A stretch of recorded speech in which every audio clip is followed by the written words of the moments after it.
Saludos a todos, estamos en el día 14, seguimos con el Catecismo Católico, Catecismo leído, día 14, 1 de 2, primera parte, segunda sección, capítulo segundo, puntos 432 al punto 447. En nombre del Padre, y del Hijo, y del Espíritu Santo. Amén. Padre nuestro que está en el cielo, santificado sea su nombre. Venga a nosotros su reino, hágase su voluntad en la tierra como en el cielo.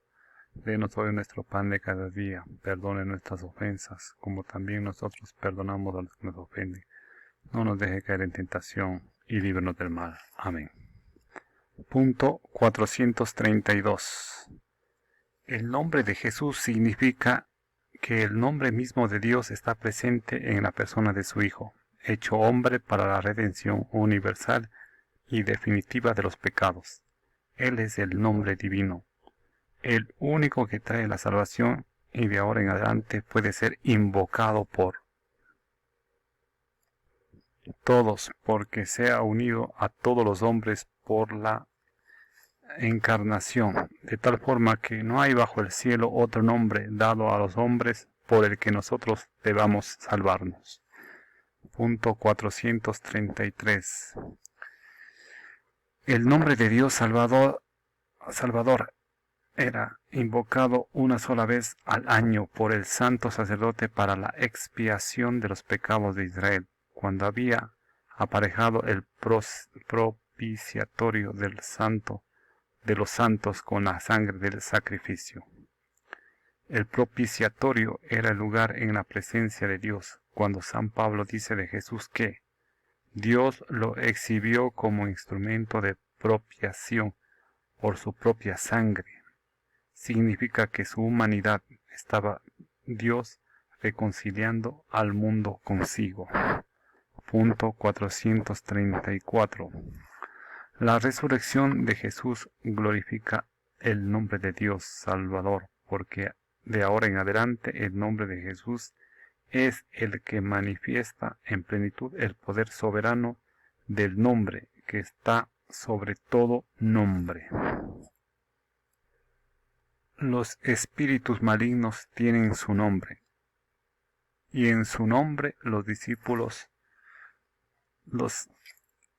espíritus malignos temen su nombre, y en su nombre los discípulos de Jesús hacen milagros, porque todo lo que piden al Padre en su nombre, Él se lo concede.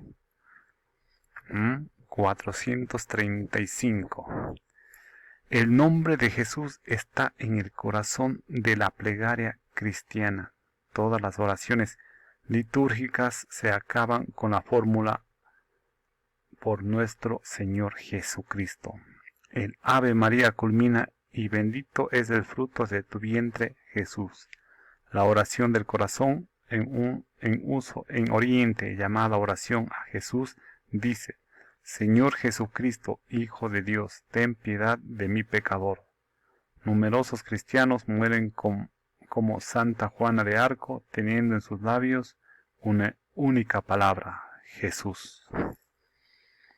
2. Cristo. Punto 436. Cristo viene de la tradición griega del término hebreo Mesías, que quiere decir ungido. Pasa a ser nombre propio de Jesús porque Él cumple perfectamente la misión divina que esta palabra significa. En efecto, en Israel eran ungidos en el nombre de Dios los que eran consagrados para una misión que habían recibido de Él. Este era el caso de los reyes, de los sacerdotes y excepcionalmente de los profetas. Este debía ser por excelencia el caso del Mesías que Dios enviaría para instaurar definitivamente su reino. El Mesías debía ser ungido por el Espíritu Santo del Señor, a la vez como rey y sacerdote, y también como profeta. Jesús cumplió la esperanza mesiánica de Israel en su triple función de sacerdote, profeta y rey. Punto 437. El ángel anunció a los pastores el nacimiento de Jesús como el del Mesías prometido a Israel.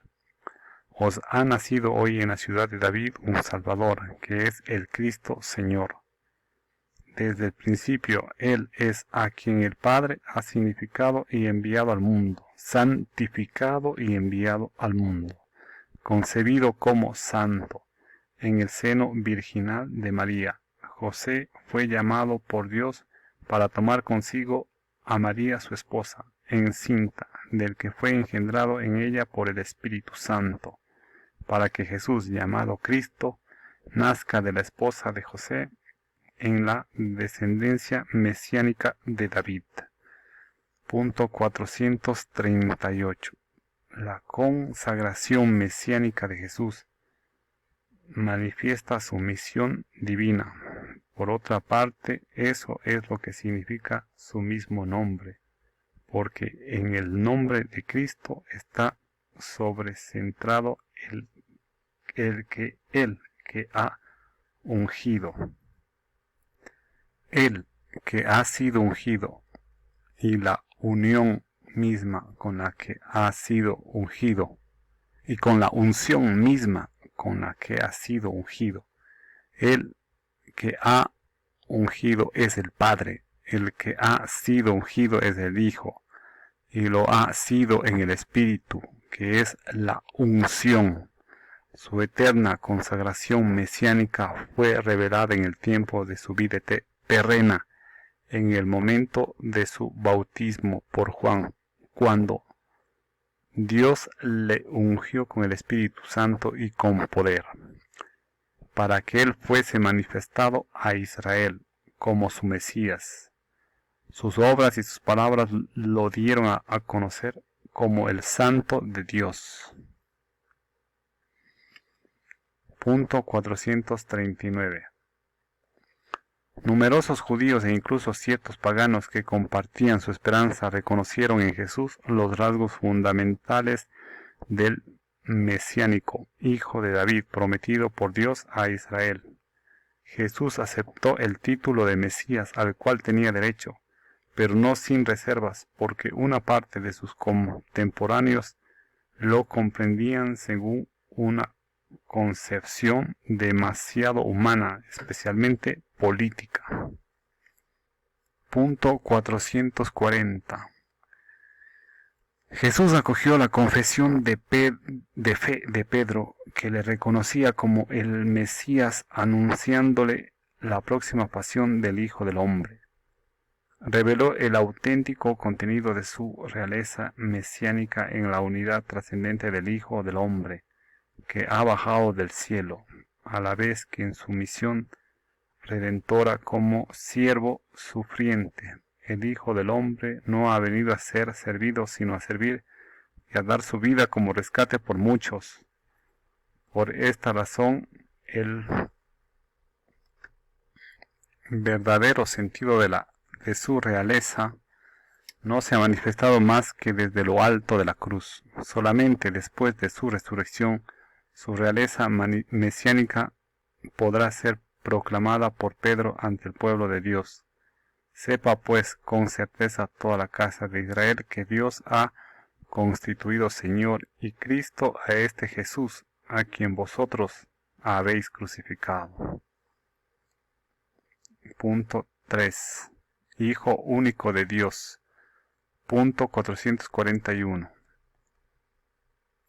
Hijo de Dios en el Antiguo Testamento es un título dado a los ángeles, al pueblo elegido, a los hijos de Israel y a sus reyes. Significa entonces una filiación adoptiva que establece entre Dios y su criatura unas relaciones de una intimidad particular. Cuando el rey Mesías prometido es llamado Hijo de Dios, no implica necesariamente, según el sentido literal de estos textos, que sea más que humano. Los que designaron así a Jesús en cuanto a Mesías de Israel quizá no quisieron decir nada más. Punto 442. No ocurre así con Pedro cuando confiesa a Jesús como el Cristo, el Hijo de Dios vivo, porque éste le respondió con solemnidad: no te ha revelado esto ni la carne ni la sangre, sino mi Padre que está en los cielos. Paralelamente, Pablo diría a propósito de su conversión en el camino de Damasco: cuando aquel que me separó desde el seno de mi madre y me llamó por su gracia, tuvo a bien revelar en mí a su Hijo, para que le anunciase entre los gentiles. Y enseguida se puso a predicar a Jesús en las sinagogas que él era el Hijo de Dios. Este será desde el principio el centro de la fe apostólica, profesada en primer lugar por Pedro como cimiento de la Iglesia. Punto 443. Si Pedro pudo reconocer el carácter trascendente de la filiación divina de Jesús Mesías, fue porque éste lo dejó entender claramente ante el Sanedrín a la pregunta de sus acusadores: entonces, ¿tú eres el Hijo de Dios? Jesús ha respondido: vosotros lo decís, yo soy. Ya mucho antes, él se designó como el Hijo que conoce al Padre, que es distinto de los siervos que Dios envió antes a su pueblo, suponer a los propios ángeles. Distinguió su filiación de la de los discípulos, no diciendo jamás nuestro Padre, salvo para ordenarles: vosotros pues orad así, Padre nuestro. Y subrayó esta distinción: mi Padre y vuestro Padre. Punto 444. Los evangelios narran en dos momentos solemnes el bautismo y la transfiguración de Cristo, que la voz del Padre lo designa como su Hijo amado. Jesús se designa a sí mismo como el Hijo único de Dios y afirma mediante este título su preexistencia eterna. Pide la fe en el nombre del Hijo único de Dios. Esta confesión cristiana aparece ya en la exclamación del centurión delante de Jesús en la cruz: verdaderamente este hombre era Hijo de Dios. Porque es solamente en el misterio pascual donde el creyente puede alcanzar el sentido pleno del título Hijo de Dios. Punto 445.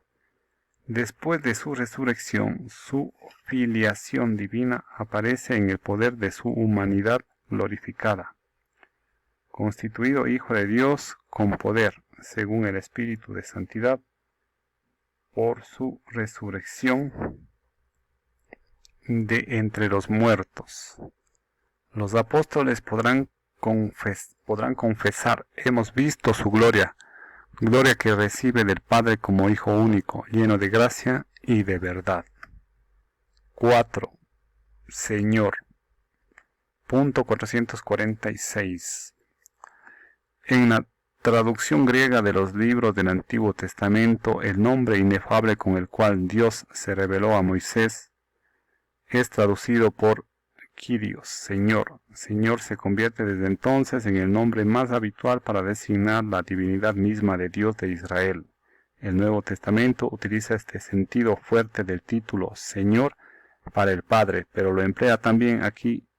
Está la novedad para Jesús, reconociéndolo como Dios. Punto 447. El mismo Jesús se atribuye de forma velada este último cuando discute con los fariseos sobre el sentido del Salmo 109, pero también de manera explícita al dirigirse a sus apóstoles. A lo largo de toda su vida pública, sus actos de dominio sobre la naturaleza, sobre las enfermedades, sobre los demonios, sobre la muerte y el pecado, demostraban su soberanía divina.